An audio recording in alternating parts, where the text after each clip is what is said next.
Railway কর্মীদের কর্মবিরতিতে মধ্যরাত থেকে এতে ব্যাপক ভোগান্তিতে রেলের যাত্রীরা। সময়মতো পরিবার পরিজন নিয়ে ট্রেন ধরতে এসে ঢাকার কমলাপুর সহ দেশের বিভিন্ন স্টেশনে বিড়ম্বনার শিকার হন তারা। অনেক স্টেশনে সঠিক তথ্য না পাওয়ায় ট্রেনের জন্য ঘন্টার পর ঘন্টা অপেক্ষায় থাকেন যাত্রীরা। এদিকে রেল কর্তৃপক্ষ জানিয়েছে, যাত্রা বিঘ্নিত হলে টিকিটের টাকা ফেরত পাবেন যাত্রীরা। এর আগে রাত 12টা থেকে বেতন ভাতা সহ নানা দাবিতে কর্মবিরতিতে যান রেলওয়ের রানিং স্টাফরা। এর ফলে বন্ধ হয়ে যায় সারা দেশের ট্রেন চলাচল। কোনো স্টেশন থেকে রাত 12টার পরের কোনো ট্রেন ছাড়েনি। এর আগে সোমবার রেল ভবনে বৈঠকের আমন্ত্রণ প্রত্যাখ্যান করেন রানিং স্টাফরা। রেলওয়ের কর্মীদের অভিযোগ, দিনে 8 ঘন্টার জায়গায় রানিং স্টাফদের কাজ করতে হয় 15 থেকে 18 ঘন্টা। নেতারা বলছেন, দীর্ঘদিন ধরে ন্যায্য মজুরির দাবি জানানোর পরও কর্তৃপক্ষ কোনো ব্যবস্থা নিচ্ছে না। এদিকে অর্থ মন্ত্রণালয়কে এসব বিষয়ে জানানো হয়েছে উল্লেখ করে কর্মসূচি প্রত্যাহারের আহ্বান জানিয়েছে রেল উপদেষ্টা। সকাল 6টার পরে তারা অ্যানাউন্স করছে যে টাকা রিটার্ন দেওয়া হবে, রেল সাময়িক বন্ধ। কারণ আমাদের টাকাও রিটার্ন আমরা পাচ্ছি না, আমরা কিভাবে যাব ব্রাহ্মণবাড়িয়াতে তারও কোনো হদিস পাচ্ছি না। কঠিন ভোগান্তিতে পড়ে গেছে। আমার তো খুব জরুরি কাজ ছিল ঢাকাতে 2টার সময়, আমি তো অফিসে করতে পারছি না, এখন যেতেও পারছি না। কোনো একটা ওয়ে বের করতে হবে। এবং এই যে অনভিপ্রেত একটা ঘটনা, এটার জন্য আসলে আমরা খুবই হতাশ। আমরা তো অলরেডি ওদের যেটা ওদের দাবির বেশিরভাগই অলরেডি মেনে নেওয়া হয়েছে। আমরা অর্থ বিভাগের সঙ্গে করে ওটা আদায় করা হয়েছে আর কি। তো এখন বাকি যে এগুলো আছে সেগুলো আমরা অর্থ বিভাগের সঙ্গে আবার আলোচনা করব। ট্রেন চালকদের ধর্মঘট নিয়ে আরো জানাতে চট্টগ্রাম ও সিলেট থেকে যুক্ত হচ্ছেন সহকর্মীরা। প্রথমে চট্টগ্রাম থেকে জানাবেন সহকর্মী অনুপম শীল। অনুপম, অনেকে তো ঠিকঠাক মতো ট্রেন বন্ধের খবরটা জানতেন না। ভোগান্তি কেমন হচ্ছে যাত্রীদের, তারা প্রতিক্রিয়ায় কি বলছেন? আর যারা টিকিট কেটে ফেলেছেন তাদের টাকার রিফান্ডের বিষয়ে দায়িত্বশীল কারোর কোনো বক্তব্য পাওয়া গেছে কিনা?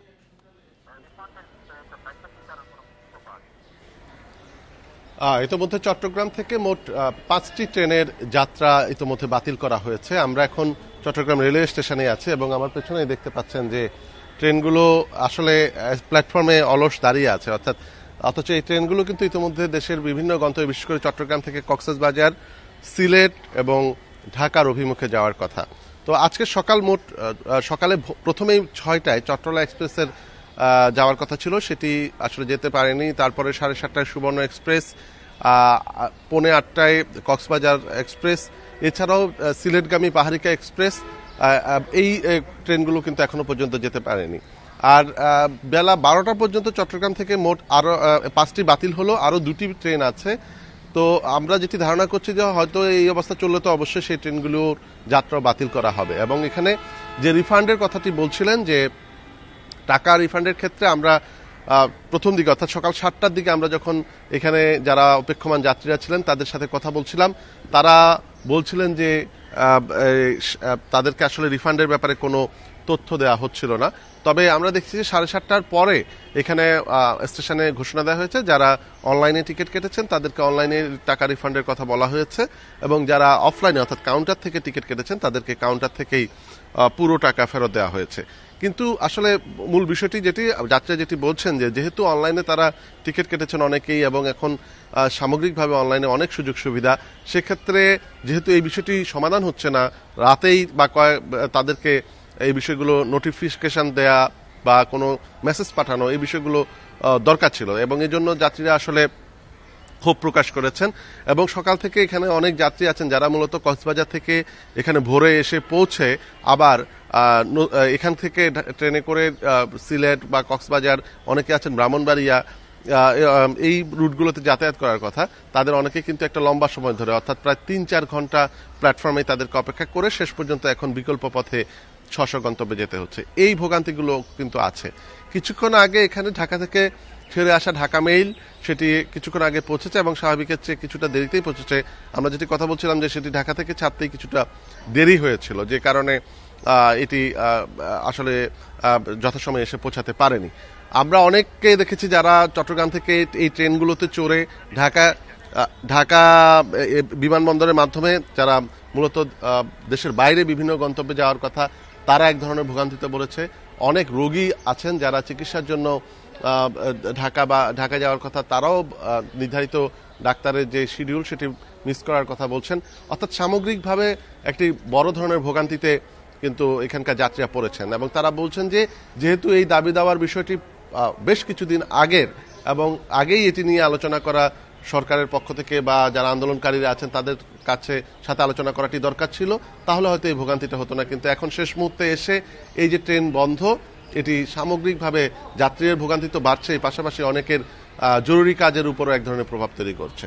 জি অনুপম, সাথেই থাকবেন। এবার সিলেট থেকে জানাবেন সহকর্মী রানা মজুমদার।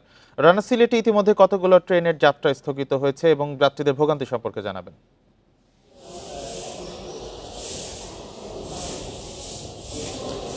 দেখুন, সারা দেশের মতো সিলেটেও কিন্তু রেলওয়ের যারা রানিং স্টাফ রয়েছেন তারা তাদের কর্মবিরতি পালন করছেন এবং সিলেট রেলওয়ে স্টেশনে আমরা এসে যে বিষয়টি জানতে পেরেছি যে আজকে সিলেট থেকে ঢাকাগামী কিন্তু 3টি ট্রেন ছিল এবং সিলেট থেকে চিটাগাংগামী আরও 2টি ট্রেন রয়েছে এবং সকালে সিলেট থেকে কালনী এক্সপ্রেস যে ট্রেনটি সেটি ঢাকার উদ্দেশ্যে ছেড়ে যায়, সেই ট্রেনটিও কিন্তু ছেড়ে যায়নি বলে যারা রয়েছেন তারা জানিয়েছেন এবং এক্ষেত্রে অন্যান্য যে দিনের অন্যান্য যে ট্রেনগুলো রয়েছে সেগুলো আসলে ছেড়ে যাওয়ার সম্ভাবনা একেবারেই ক্ষীণ এবং এটি মূলত নির্ভর করছে এই যে রানিং স্টাফদের যে ঐক্য পরিষদ রয়েছে তাদের সাথে রেলপথ মন্ত্রণালয়ের যে কর্মকর্তাদের একটি বৈঠক, সেই বৈঠকের কি সিদ্ধান্ত আসে এর উপরই মূলত এটি নির্ভর করবে এবং এরকম একটি পরিস্থিতিতে কিন্তু সিলেট রেলওয়ে স্টেশনের যারা যাত্রী রয়েছেন তারা কিন্তু বিরাট একটি ভোগান্তিতে পড়েছেন এবং তারা সকাল থেকে সকালে যে ট্রেন ছিল সেই ট্রেনের যাত্রীরা এসে যখন জানতে পেরেছেন যে ট্রেন চলাচল করছে না, সেক্ষেত্রে তারা জানাচ্ছেন যে আসলে তারা বিরাট একটি ক্ষতির সম্মুখীন হয়েছেন। আমরা এরকমই কয়েকজন যাত্রীর সাথে কথা বলেছিলাম, তারা বলেছেন যে অনেকেরই আসলে চাকরির পরীক্ষা ছিল, অনেকেরই বিভিন্ন জায়গায় কিন্তু তাদের ইন্টারভিউ ছিল, তো সেসব জায়গায় কিন্তু তারা সময় মতো আর পৌঁছাতে পারবেন না বলেই তারা ধারণা করছেন এবং এটি বলছেন যে তাদের বিরাট একটি ক্ষতি হয়েছে, কারণ যারা চাকরি প্রত্যাশী ছিলেন বিশেষ করে তাদের জন্য কিন্তু একটি ক্ষতির তারা সম্মুখীন হয়েছেন এরকম একটি পরিস্থিতিতে। পাশাপাশি সিলেট থেকে কিন্তু আপনি জানেন যে চিটাগাং এবং ঢাকা রুটের ট্রেনগুলো যাতায়াত করে এবং এক্ষেত্রে কিন্তু যারা এখানকার কর্তৃপক্ষ রয়েছেন তারাও জানিয়েছেন যে প্রায় প্রতিদিন 10 থেকে 12,000 যাত্রী কিন্তু এই রুট দুটিতে চলাচল করেন। সেক্ষেত্রে এই যে যাত্রীরা যারা রয়েছেন তাদের কিন্তু একটি বিরাট একটি ভোগান্তির শিকার হতে হচ্ছে। তো এসব ব্যাপারে আমরা কথা বলেছিলাম রেলওয়ে যিনি স্টেশন ম্যানেজার রয়েছেন তার সঙ্গে।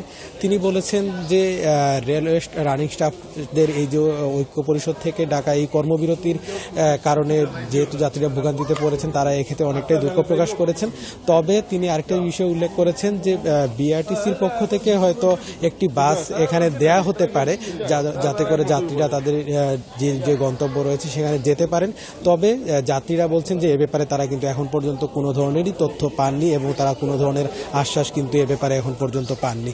আরেকটি বিষয় আপনাকে একটু বলতে চাই যে আপনি জানেন যে আসলে রেলওয়ের যে সেবাটি সেটি হচ্ছে একটি সুবিধাজনক এবং সবাই কিন্তু এই সেবাটি নেওয়ার চেষ্টা করেন।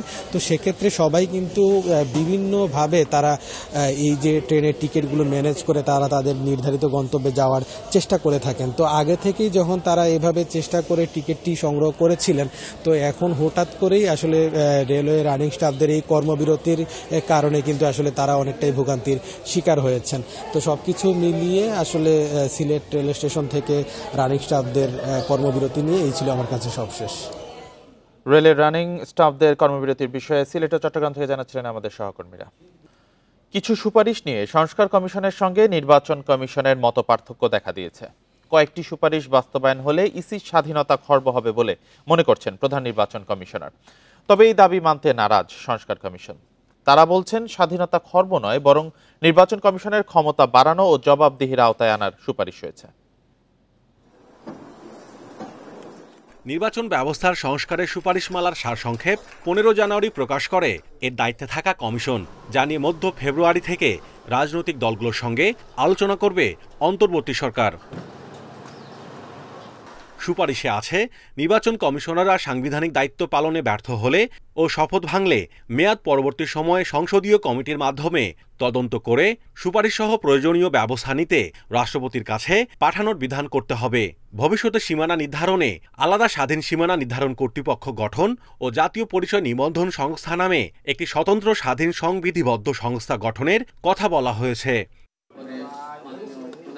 সংস্কার কমিশনের অন্তত 3টি সুপারিশের কড়া সমালোচনা করেছেন প্রধান নির্বাচন কমিশনার এএমএম নাসির উদ্দিন।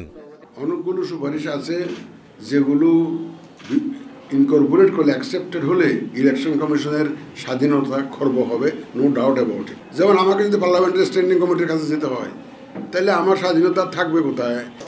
সিইসির বক্তব্য নাকচ করে সংস্কার কমিশন প্রধান বলছেন, ইসির ক্ষমতা কমানো নয় বরং বাড়ানোর সুপারিশ করেছেন তারা। আমরা নির্বাচন কমিশনের ক্ষমতায়িত করার চেষ্টা করেছি এবং তারা যাতে তাদের দায়িত্বগুলো সুচারুরূপে সম্পন্ন করতে পারে তাই আমরা করার চেষ্টা করেছি।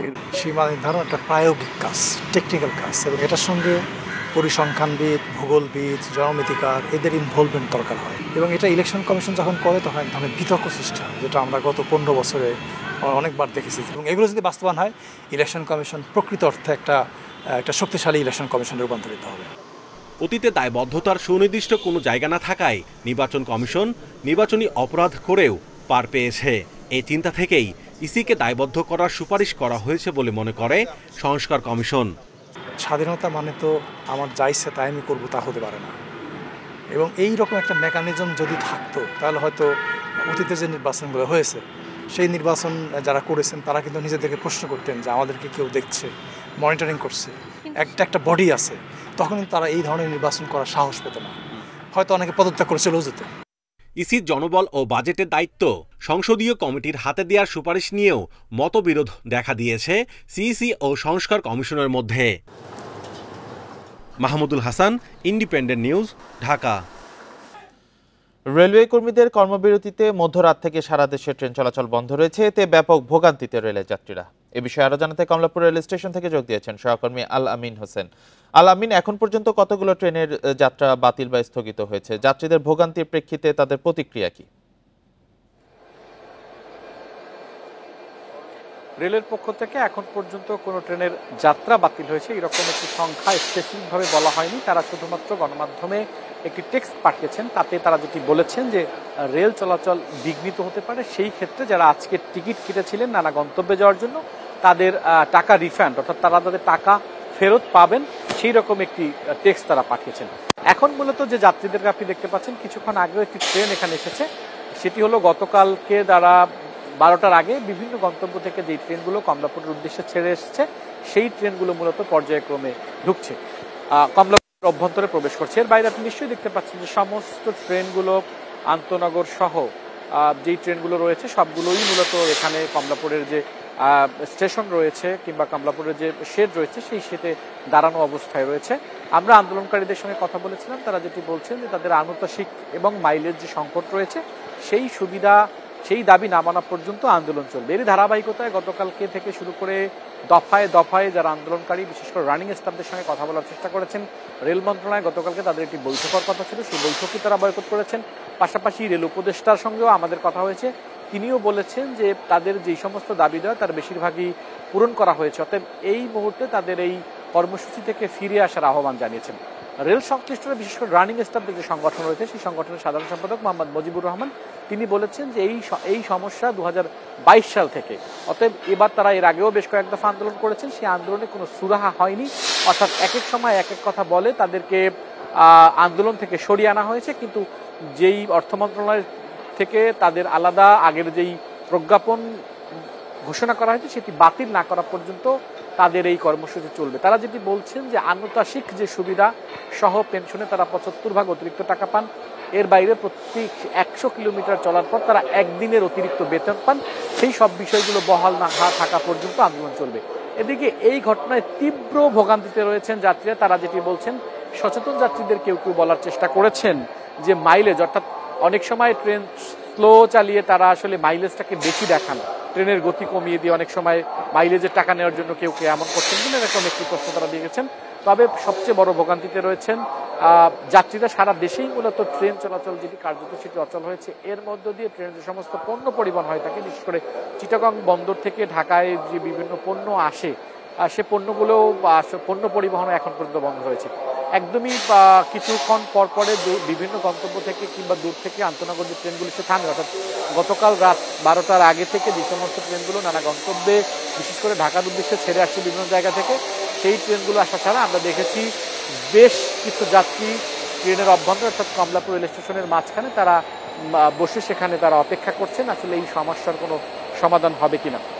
আমরা রেলের রানিং স্টাফদের যারা রয়েছেন তাদের সঙ্গে কথা বলার চেষ্টা করেছি, জানতে চেয়েছিলাম তাদের এর বাইরে আলাদা কোনো কর্মসূচি আছে কিনা, মানববন্ধন কিংবা মিছিলের মতো কোনো কর্মসূচি আছে কিনা। তারা যেটি বলছেন কর্মবিরতি তারা পালন করছেন, অতএব তাদের দাবি না মানা পর্যন্ত এর বাইরে আর তাদের কোনো কর্মসূচি নেই। তবে রেলের আমরা যেটি দেখেছি যেখানে পুলিশের পক্ষ থেকে একটি নিরাপত্তা চৌকিও বসানো হয়েছে যাতে কোনো ধরনের অপ্রীতিকর পরিস্থিতি না ঘটে, সেজন্য পর্যাপ্ত পুলিশ সদস্যরা এখানে আসলে মোতায়েন রয়েছেন এবং তারা তাদের দায়িত্ব পালন করছেন। রানিং স্টাফদের কর্মবিরতিতে সারা দেশে ট্রেন চলাচল বন্ধ রয়েছে। এই বিষয়ে কমলাপুর রেল স্টেশন থেকে জানাচ্ছিলেন সহকর্মী আলামিন হোসেন। সমসাময়িক রাজনীতি ও দলের বিভিন্ন ইস্যুতে বিএনপির স্থায়ী কমিটির বৈঠক অনুষ্ঠিত হয়েছে। লন্ডন থেকে অনলাইনে যুক্ত হওয়া দলের ভারপ্রাপ্ত চেয়ারম্যান তারেক রহমানের সভাপতিত্বে অনুষ্ঠিত হয় এই বৈঠক। সোমবার রাত 8টায় বিএনপি চেয়ারপারসনের গুলশান কার্যালয়ে শুরু হয় দলটির নীতি নির্ধারণী ফোরামের এই বৈঠক।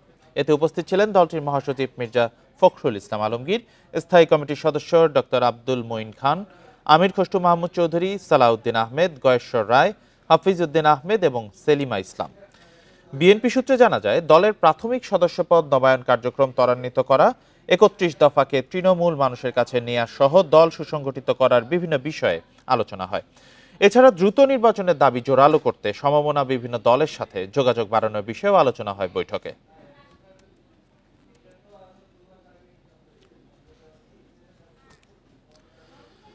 ফ্যাসিবাদ বিরোধী শক্তিগুলো একে অন্যকে আঘাত দিয়ে কথা বলবে না, এমন আশ্বাস দিয়েছেন বিএনপি মহাসচিব মির্জা ফখরুল ইসলাম আলমগীর। সোমবার রাজধানীর পল্টনে ইসলামী আন্দোলনের সঙ্গে বিএনপির বৈঠক শেষে এই কথা জানান তিনি। এদিকে নির্বাচন ঘিরে দুই দলের মধ্যে আলোচনা চলবে বলে জানান ইসলামী আন্দোলনের আমির সৈয়দ রেজাউল করিম। জামায়াতের সঙ্গে বৈঠকের এক সপ্তাহের ব্যবধানে বিএনপির সঙ্গে বৈঠকের আমন্ত্রণ ইসলামী আন্দোলন বাংলাদেশের। সোমবার দুপুরে রাজধানীর পল্টনে দলটির কেন্দ্রীয় কার্যালয়ে যান বিএনপি মহাসচিব মির্জা ফখরুল ইসলাম আলমগীর সহ দলটির সিনিয়র নেতারা। উভয় দলের নেতাকর্মীদের মধ্যে চলে প্রায় ১.৫ ঘণ্টা বৈঠক। আলোচনায় উঠে আসে স্বাধীন সার্বভৌম টেকসই রাষ্ট্র গঠনে জাতীয় ঐক্য গড়ে তোলার কথা, দুর্নীতি ও সন্ত্রাস রোধ, ভোটাধিকার নিশ্চিত, আওয়ামী ফ্যাসিবাদ বিরোধী সকল শক্তি একসঙ্গে কাজ করা সহ 10টি বিষয়ে একমত হয় রাজনৈতিক দল দুটি। এছাড়া ইসলাম বিরোধী কোনো সিদ্ধান্ত বা কথা না বলার সিদ্ধান্তও নেওয়া হয়। ফ্যাসিবাদ বিরোধী শক্তিগুলো আগামী একে অপরের বিরুদ্ধে আঘাত করে কথা বলবে না। আগামীতে যাতে আমেরিকার মতো আর কোনো ফ্যাসিবাদী শক্তি ক্ষমতায় আসতে না পারে সে ব্যাপারে আমরা রাজনৈতিকভাবে ঐক্যবদ্ধ থাকব। ইসলামী শরিয়া বিরোধী কোনো সিদ্ধান্ত নেওয়া হবে না এবং ইসলাম বিরোধী কোনো কথা কেউ বলবে না। 1 বছরের মধ্যে জাতীয় নির্বাচনের দাবি জানান ইসলামী আন্দোলন বাংলাদেশের আমির সৈয়দ রেজাউল করিম। যৌক্তিক সময়টা আমরা বলেছি 1 থেকে 1.5 বছরের মধ্যে, এরকম একটা কথা আমরা বলেছি। আর 6 মাস তো প্রায় চলেই গেল, আর 1 বছরের মধ্যেই সুন্দর একটা জাতীয় নির্বাচনের ব্যবস্থা করবে, এটাই আসলে মূলত আমাদের কথা। এদিকে প্রশাসন থেকে আওয়ামী ফ্যাসিবাদের দোসরদের দ্রুত অপসারণেরও দাবি বিএনপি ও ইসলামী আন্দোলন বাংলাদেশের। ইকরামুল কবির, ইন্ডিপেন্ডেন্ট নিউজ, ঢাকা। ইবাদত বন্দেগীর মধ্যে দিয়ে পবিত্র লাইলাতুল মেরাজ পালন করেছেন ধর্মপ্রাণ মুসলমানেরা। ইসলাম ধর্মে শবে মেরাজের গুরুত্ব অত্যন্ত তাৎপর্যপূর্ণ। এই মেরাজের মধ্যে দিয়েই মুসলমানদের জন্য নামাজ ফরজ করা হয়। এ রাতেই প্রতিদিন 5 বার নামাজ আদায় করার বিধান নিয়ে আসেন প্রিয় নবী হজরত মোহাম্মদ সাল্লাল্লাহু আলাইহি সাল্লাম। মেরাজ সংগঠিত হয়েছিল মহানবী হজরত মোহাম্মদ সাল্লাল্লাহু আলাইহি সাল্লামের নবুয়তের 11তম বছরের 27শে রজব। রাসূলের মেরাজ হয়েছিল সশরীরে জাগ্রত অবস্থায়। কোরআনের সূরা বনী ইসরাইলে আল্লাহ তাআলা মেরাজের বর্ণনায় ঘোষণা করেন, আল্লাহ তার বান্দাকে রাত্রি ভ্রমণ করিয়েছেন মসজিদুল হারাম থেকে মসজিদুল আকসা পর্যন্ত, যার আশপাশ আল্লাহ বরকতময় করেছেন, যাতে তিনি নবীকে তার নিদর্শনসমূহ দেখাতে পারেন। নিশ্চয়ই আল্লাহ সর্বশ্রোতা সর্বদ্রষ্টা। মহানবী সাল্লাল্লাহু আলাইহি সাল্লাম আল্লাহর সাক্ষাৎ লাভ করেন এবং 5 ওয়াক্ত নামাজের বিধান নিয়ে ফিরেন দুনিয়ায়।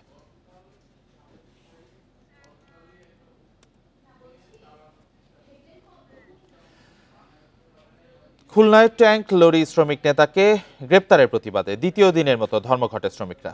এর জেরে খুলনা সহ 16 জেলায় জ্বালানি তেল সরবরাহ ও পরিবহন বন্ধ রয়েছে। যদিও এখন পর্যন্ত ডিপোগুলোতে জ্বালানি তেলের সংকট দেখা দেয়নি বলে জানিয়েছে সংশ্লিষ্টরা। এদিকে অভিযুক্ত শ্রমিক নেতা আলী আজিমের জামিন নামঞ্জুর করেছে আদালত। নাশকতার মামলায় খুলনা বিভাগীয় ট্যাঙ্ক লরি শ্রমিক ইউনিয়নের সাধারণ সম্পাদক আলী আজিমকে গ্রেপ্তার করা হয় রোববার দুপুরে। এরপরই বিক্ষোভে নামেন ট্যাঙ্ক লরি শ্রমিকরা। বন্ধ করে দেওয়া হয় পদ্মা, মেঘনা ও যমুনা ডিপো থেকে জ্বালানি তেল উত্তোলন ও পরিবহন। শ্রমিকদের দাবি, বিএনপি অফিসে ভাঙচুরের ঘটনার সাথে জড়িত না থাকার পরও শ্রমিক নেতাদের বিরুদ্ধে মিথ্যা মামলা দেওয়া হয়েছে। অবিলম্বে আলী আজিমকে মুক্তি দেওয়া সহ মামলা প্রত্যাহার না হলে আন্দোলন চালিয়ে যাওয়ার হুঁশিয়ারি শ্রমিক নেতাদের। আমাদের সাধারণ সম্পাদক আলী আজিম সাহেবের মুক্তি, নিঃশর্ত মুক্তি এবং মিথ্যা মামলা প্রত্যাহার না করা পর্যন্ত আমরা কর্মবিরতিতে থাকবো। যতক্ষণ পর্যন্ত আলী আজিম ভাইয়ের নামে এই মিথ্যা মামলা প্রত্যাহার না হবে এবং তাকে মুক্তি দেওয়া না হবে ততক্ষণ পর্যন্ত আমরা কোনো শ্রমিক গাড়ি চালাবো না। আমার নেতারা সিদ্ধান্ত নিয়েছি আমরা অব্যাহত রাখবো এই কর্মসূচি। এই মামলা সম্পূর্ণ মামলা প্রত্যাহার না হবো। আর আমাদের কর্মসূচি যদি মালিকরাও চালাই দেয় তাহলে আমরা শ্রমিক গাড়ি চালাবো না। এদিকে সংশ্লিষ্টরা জানিয়েছেন, জ্বালানি তেল উত্তোলন ও পরিবহন বন্ধ থাকলেও মঙ্গলবার দুপুর পর্যন্ত পাম্পগুলোতে সংকটের আশঙ্কা নেই। এখন পর্যন্ত কোনো সমস্যা হয় নাই, যেহেতু গতকাল আমরা তেল উত্তোলন করেছি, আমাদের মজুদ আছে। এইটা যদি আগামীকাল যদি কন্টিনিউ করে তাহলে শেষ বিকাল নাগাদ আমাদের সংকট তৈরি হতে পারে। বিএনপি অফিসে ভাঙচুরের অভিযোগে খালিশপুর থানায় ২১ আগস্ট খুলনা বিভাগীয় ট্যাঙ্ক লরি শ্রমিক ইউনিয়নের কার্যকরী কমিটির ৪ সদস্য সহ ১২ জনের বিরুদ্ধে মামলা হয়। Independent news. চট্টগ্রাম বন্দরে নিশ্ছিদ্র নিরাপত্তার মধ্যেই ঘটছে চুরির ঘটনা। এই ঘটনায় সোমবার একজনকে আটক করে নিরাপত্তারক্ষীরা। তবে স্পর্শকাতর স্থাপনায় নিরাপত্তায় বড় উদ্যোগ থাকলেও তাকে পাশ কাটিয়ে এমন ঘটনায় উদ্বিগ্ন বন্দর ব্যবহারকারীরা। কর্তৃপক্ষ বলছেন, নিরাপত্তা ব্যবস্থা নিয়ে নতুন করে ভাবছেন তারা। গত ২১ ও ২২ জানুয়ারি চট্টগ্রাম বন্দর পরিদর্শনে আসেন ইউএস কোস্টগার্ড আইএসপিএস এর ৫ সদস্যের একটি দল। বন্দরের নিরাপত্তা ব্যবস্থাপনা নিয়ে সন্তুষ্টির কথাই জানিয়েছিল তারা, কিন্তু সপ্তাহ না যেতেই বন্দর থেকে পণ্য চুরির একটি ভিডিও ভাইরাল হয়। নিরাপত্তা চোখ ফাঁকি দিয়ে চুরির এই ঘটনায় উঠেছে নানা প্রশ্ন। নিরাপত্তা স্থাপনা ব্যবহার করে চুরি হওয়ায় উদ্বিগ্ন বন্দর ব্যবহারকারীরা। বন্দরের নিরাপত্তা সম্পর্কে আমাদের অনেক উচ্চ ধারণা ছিল। এইটা দেখার পরে আমরা আসলে হতাশা ডুবে যাচ্ছি, কারণ আমাদের এই ধরনের পণ্য যদি ছুঁড়ে ফেলা হচ্ছে জাহাজ থেকে নিচে এবং এখান থেকে কুড়িয়ে নিয়ে যাচ্ছে, এটা খুবই দুঃখজনক। সরিষার মধ্যে ভূত ঢুকে গেছে কিনা খুঁজে দেখার জন্য আমি প্রশাসনকে অনুরোধ জানাবো। বন্দরে প্রতিদিন অসংখ্য মানুষের যাতায়াত, এদের মধ্যে শ্রমিক, কর্মচারী, যানবাহন চালক থেকে শুরু করে দেশি বিদেশি প্রতিষ্ঠানের কর্মী রয়েছেন। এই ঘটনায় নতুন করে নড়েচড়ে বসেছেন কর্তৃপক্ষ। ওয়াচ টাওয়ার যেটা ব্যবহার করেছে ওয়ালের কোলোকেটেড হওয়ার কারণে এই বিষয়টা ব্যবহার করতে পেরেছে। তো আমরা এই বিষয়টা আইডেন্টিফাই করেছি। তো আমরা আরও সিকিউরিটি বাড়ানোর চেষ্টা করতেছি জায়গাগুলোতে, যাতে ভবিষ্যতে এই কাজগুলো করতে না পারে। ডিউটি ডিস্ট্রিবিউশন করে আপনি সব জায়গায় অনেক বেশি ভিজিলেন্স নিয়ে আসতে পারেন। তো আশা করি যে আমরা যেভাবে কাজ করে যাচ্ছি এই বিষয়গুলো এড়ানো সম্ভব হবে। কমাস আগে কন্টেইনার থেকে ল্যাপটপ চুরির ঘটনা এখনও আলোচিত। রবিবার চুরির ঘটনার পর একজনকে আটক করা হয়। তার দেয়া তথ্যে আরও ৪ জনকে খুঁজছে আইনশৃঙ্খলা বাহিনী। অনুপম শীল, ইন্ডিপেন্ডেন্ট নিউজ, চট্টগ্রাম। প্রতিবেদনে যেমনটি দেখেছেন, খুলনায় ট্যাঙ্ক লরি শ্রমিক নেতাকে গ্রেফতারের প্রতিবাদে দ্বিতীয় দিনের মতো ধর্মঘটে শ্রমিকরা। এর জেরে খুলনা সহ ১৬টি জেলায় জ্বালানি তেল সরবরাহ, পরিবহন বন্ধ রয়েছে। এ বিষয়ে জানাতে আমরা আবারও খুলনায় অভিজিৎ পালের কাছে যাচ্ছি। অভিজিৎ, তেলের কোনো সংকট তৈরি হয়েছে কিনা, আর ধর্মঘট নিয়ে আলোচনার কোনো উদ্যোগ দেখছেন কিনা?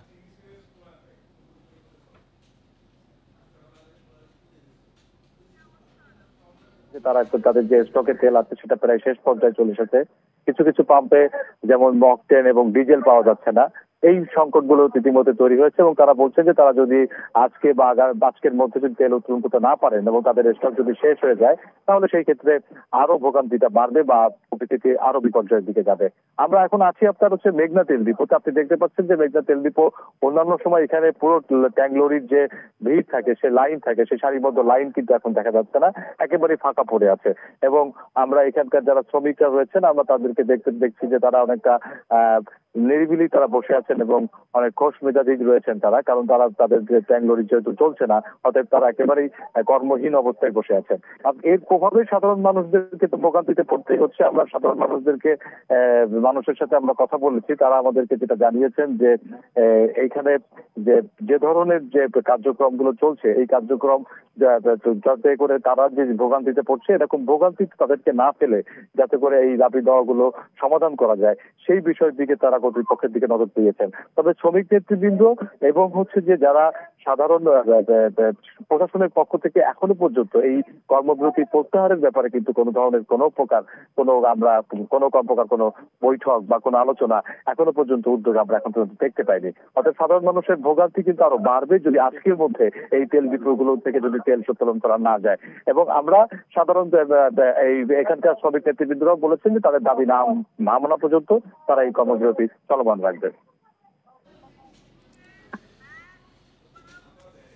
ধর্মঘটের জেরে খুলনা সহ 16 জেলায় জ্বালানি তেল পরিবহন ও সরবরাহ বন্ধ রয়েছে। এই বিষয়ে জানাচ্ছিলেন খুলনা থেকে সহকর্মী অভিজিৎ পাল। আগুনের ক্ষতি কমাতে প্রতিষ্ঠানগুলোকে নিয়মিত ফায়ার ড্রিল বা প্রশিক্ষণে নিশ্চিত করার উপর গুরুত্ব আরোপ করেছেন বিশ্লেষকরা। বলছেন ঢাকা ও ঢাকার বাইরের স্থাপনায় আগুন নেভানোর পর্যাপ্ত উপকরণ ও এর ব্যবহারে দক্ষ জনবল থাকাটাও জরুরি। গত ডিসেম্বরে সচিবালয়ে আগুন লাগে রাত 1:40 রাত 2টায় ছড়িয়ে পড়ে আগুন। শনাক্ত করার উপকরণ না থাকায় আগুন লাগার সংকেত মেলেনি। এই আগুনে ব্যাপক ক্ষয়ক্ষতি হয়। গত নভেম্বরে নারায়ণগঞ্জের সোনারগাঁয়ে একটি টিস্যু কারখানায় আগুন লাগে। প্রতিষ্ঠানটির নিজস্ব ফায়ার ফাইটার থাকার পরও আগুন নিয়ন্ত্রণে আনা যায়নি। সচিবালয় ও সোনারগাঁয়ে টিস্যু কারখানার আগুন নেভানোর সকল সুবিধা থাকার পরেও তার নিয়ন্ত্রণের ব্যর্থতার জন্য সেখানকার ফায়ার ফাইটারদের প্রশিক্ষণ ও ব্যবস্থাপনার অভাবকে দায়ী করছেন বিশ্লেষকেরা। ফায়ার সেফটি প্ল্যান প্রণয়ন এবং বাস্তবায়ন 1 নম্বর।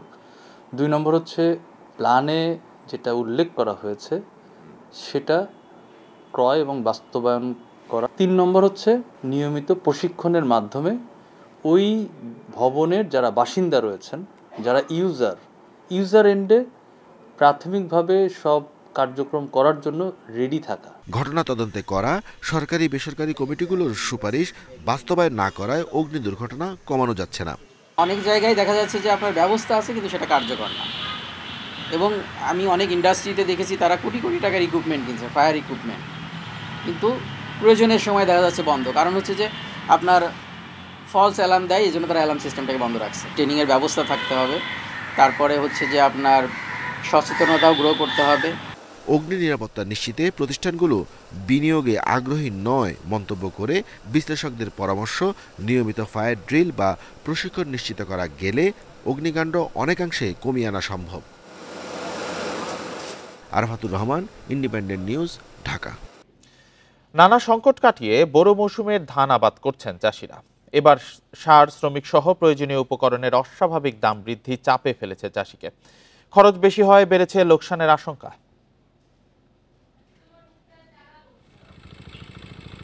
শীত উপেক্ষা করে বোরো মৌসুমের ধানের জমি তৈরি, চারা রোপণ। মেহেরপুর, চুয়াডাঙ্গা, ঝিনাইদহ, কুষ্টিয়া, মাগুরা, বেনাপোলে মাঠে মাঠে দেখা যাচ্ছে ব্যস্ততা। সার, বীজ, ডিজেলের দাম বাড়ার পাশাপাশি সময় মতো সেচ না পাওয়ায় ভোগান্তিতে পড়তে হয়েছে অনেক চাষিকে। তবে সবুজে মাঠ ভরিয়ে তোলার চেষ্টায় ত্রুটি রাখেননি কেউ। 2 বিঘে জমিতে একটা সেচ নিতে হলে 2.5 লিটার তেল লাগে, তাহলে একদিন পর পর সেচ দেওয়া লাগে। বীজের বাজারেও আমরা আমাদের মনিটরিং অব্যাহত রেখেছি। বেশি নেওয়ার কোনো অভিযোগ আসলে যদি সুনির্দিষ্টভাবে পাওয়া যায় তো আমরা সেক্ষেত্রে ব্যবস্থা নেব। নানা সংকটে ভুগতে হয়েছে ফরিদপুর, গোপালগঞ্জ, পিরোজপুরের চাষিদেরও। পাবনায় শ্রমিকের মজুরি 500 টাকা থেকে গিয়ে ঠেকেছে 700-তে। নাঙ্গল বা 1200 টাকা, ময়দা 400 টাকা, প্রচুর টাকা খরচ। নাটোরে বিল থেকে পানি নামতে দেরি হয়, বোরো আবাদে কিছুটা সমস্যায় পড়তে হয়েছে। সুনামগঞ্জেও কিছু জায়গায় জলাবদ্ধতায় ব্যাহত হচ্ছে আবাদ। ভাই আওরা যেটুকু মনে করেন যে অন্তরে পানি শুকায় না, ঠিক আছে, না শুকানি তো আমরা অন্তরে জমি টমি লাগাইতে পারতাছি না। মৌলভীবাজারে এবার বোরো আবাদ হচ্ছে 2000 হেক্টরের বেশি জমিতে। লক্ষ্যমাত্রার চেয়ে উৎপাদন বাড়ার আশা করছে কৃষি বিভাগ। লক্ষ্মীপুরে আবাদের শুরুতে পানির সংকট এবং শীতের কারণে শ্রমিক না পাওয়ায় দুশ্চিন্তায় চাষি। চাঁদপুরে কয়েক হাজার চাষি বিপাকে সেচ কার্যক্রম চালু না হয়। আমাদের এলাকায় এখনো পানি পাইতেছি না, আমরা কোনো রোয়া লাগাইতে পারতেছি না। ঠাকুরগাঁওয়ে পলিথিন দিয়ে ঢেকে শীত থেকে ধানের চারা রক্ষা করছেন চাষিরা। কৃষি উপকরণের দাম বাড়ায় পঞ্চগড়ে কমে আসছে বোরো আবাদের পরিধি।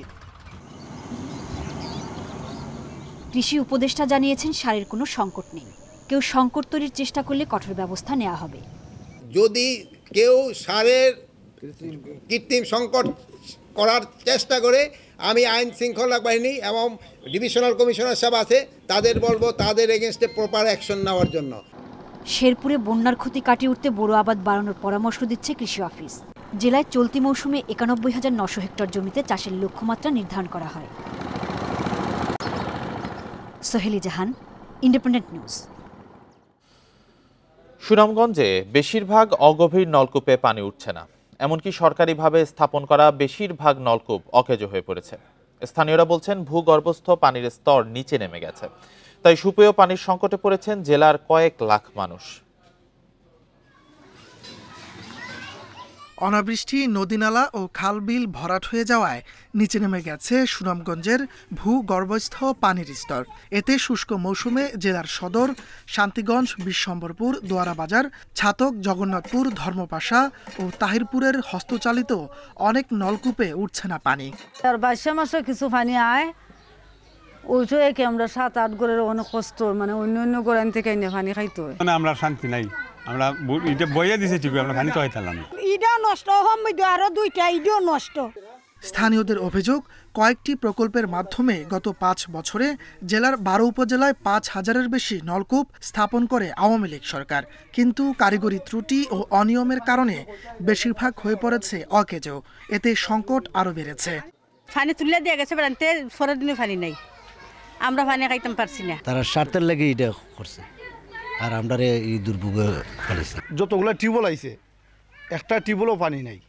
জনস্বাস্থ্য প্রকৌশল অধিদপ্তরের কর্মকর্তা বলছেন, অকেজু হয়ে পড়া নলকূপগুলো শিগগিরই মেরামতের উদ্যোগ নেওয়া হবে। আমরা এইগুলাকে আমরা চেষ্টা করব একটা প্রকল্পের মাধ্যমে। এটা খুবই সংখ্যাটা খুবই সামান্য, ৩০০টা টিউবওয়েল আমরা এখানে বিভিন্ন উপজেলাতে আমরা এটা আপনার পুনর্বাসন করার চেষ্টা করব। আসলে আমাদের কোনো মেইনটেনেন্স বাজেট নাই, ওই জন্য আসলে আমরা পারি না। বর্তমানে সরকারিভাবে হস্তচালিত নলকূপ রয়েছে ২৩,৫৬৫টি, ব্যক্তি উদ্যোগে রয়েছে ১ লাখ। Independent news. ময়মনসিংহের মুক্তাগাছায় ৪১৬ কোটি টাকায় নির্মিত হচ্ছে ২০ মেগাওয়াটের সৌর বিদ্যুৎ প্রকল্প। উৎপাদন শুরু হলে এলাকার বিদ্যুতের ঘাটতি পূরণ হবে এমন আশায় দিন গুনছেন স্থানীয়রা। এছাড়া এলাকার পতিত জমির এমন ব্যবহারেও খুশি তারা। চলতি বছরের জুনেই উৎপাদন শুরুর আশা সংশ্লিষ্টদের। ২০২৪ সালের জুনে মুক্তাগাছার নিমুরিয়া গ্রামে ৭৫ একর জমিতে শুরু হয় ২০ মেগাওয়াট ক্ষমতা সম্পন্ন সৌর বিদ্যুৎ প্রকল্পের কাজ। ইতিমধ্যে সম্পন্ন হয়েছে মাটি ভরাট, এখন বসানো হবে পিলারের ওপর সৌর বিদ্যুতের প্যানেল। স্থানীয়রা বলছেন, গত ২৫ থেকে ৩০ বছর ধরে তাদের জমি পতিত পড়ে থাকলেও সৌর প্রকল্প হওয়ায় প্রতি বছর ভাড়া পাচ্ছেন তারা। এছাড়া সুযোগ বেড়েছে কর্মসংস্থানেরও। ২০-২৫ বছর যাবত কোনো কিছু হয় না। এখন আমরা সোলার কোম্পানির কাছে আমরা জমি ভাড়া দিছি, ভাড়া দিয়ে আমরা ১২ টাকা পাচ্ছি। সোলারের এটা দিয়া বছর ভাড়া পাচ্ছি। এরপর দেখা যায় যে সোলার হলে আমাদের বিদ্যুৎ সংকটটা এটা আমাদের ঘাটতিটা পূরণ হবে। জনপ্রতিনিধিরা বলছেন, এখানকার উৎপাদিত বিদ্যুতে মিটবে স্থানীয় চাহিদা। কলকারখানায় নিরবিচ্ছিন্ন বিদ্যুৎ সুবিধার পাশাপাশি কমবে চুরি, ছিনতাই সহ নানা অপরাধ। আলোকিত হওয়ার কারণে আমাদের এলাকায় অনেক অপরাধ কমে যাবে। অবশ্যই আমাদের লোকাল যুব সমাজ এবং ডেলি লেবার যারা আছে তারা অবশ্যই এখানে কর্মসংস্থান খুঁজে পাবে। আগামী জুনে এই প্রকল্প থেকে উৎপাদন শুরু হবে জানিয়ে প্রকল্প সংশ্লিষ্টরা বলছেন, স্থানীয় চাহিদা মিটিয়ে অতিরিক্ত বিদ্যুৎ জাতীয় গ্রিডে সরবরাহ করা হবে। ল্যান্ড ডেভেলপমেন্টের কাজ শেষ, এখন আমরা সোলার প্যানেল বসানোর কাজ চলতেছে। তো এটা দেখা যায় আমরা এবছর জুন মাসের মধ্যে হয়তোবা জাতীয় গ্রিডে যোগ করতে পারবো। ৪১৬ কোটি টাকা ব্যয়ে নির্মিত এই প্রকল্পটি বাস্তবায়নে এডিবির সাথে চুক্তি হয়েছে ২৯১ কোটি ২১ লাখ টাকার। Independent news. জুলাই আন্দোলনের পর থেকে দেশের রপ্তানি প্রক্রিয়াকরণ অঞ্চল বা ইপিজেডগুলোতে বিদেশি বিনিয়োগ কমেছে ২২.৩৩%। সোমবার এক সংবাদ সম্মেলনে তথ্য জানিয়েছে বাংলাদেশ রপ্তানি প্রক্রিয়াকরণ এলাকা কর্তৃপক্ষ বেপজা। এ সময় জানানো হয়, ২০২৩-২৪ অর্থবছরে জুলাই-ডিসেম্বর সময়ে ইপিজেডে বিনিয়োগ হয়েছিল $১৬২.৬ বিলিয়ন, যেখানে ২০২৪-২৫ অর্থবছরের একই সময়ে বিনিয়োগের পরিমাণ দাঁড়ায় 126.3 বিলিয়ন ডলারে। জানানো হয় পট পরিবর্তন ছাড়াও বৈশ্বিক অর্থনৈতিক পরিস্থিতির জন্য বিনিয়োগ কমেছে। তবে বিনিয়োগ কমলেও এই সময়ে ইপিজেড থেকে রপ্তানি বেড়েছে 22.41%।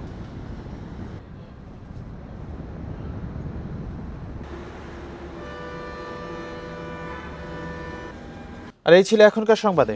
ইন্ডিপেন্ডেন্ট টেলিভিশনের সব খবর আরও বিস্তারিত জানতে চোখ রাখুন ফেসবুক, ইউটিউব, এক্সে। সাথে থাকার জন্য ধন্যবাদ সবাইকে।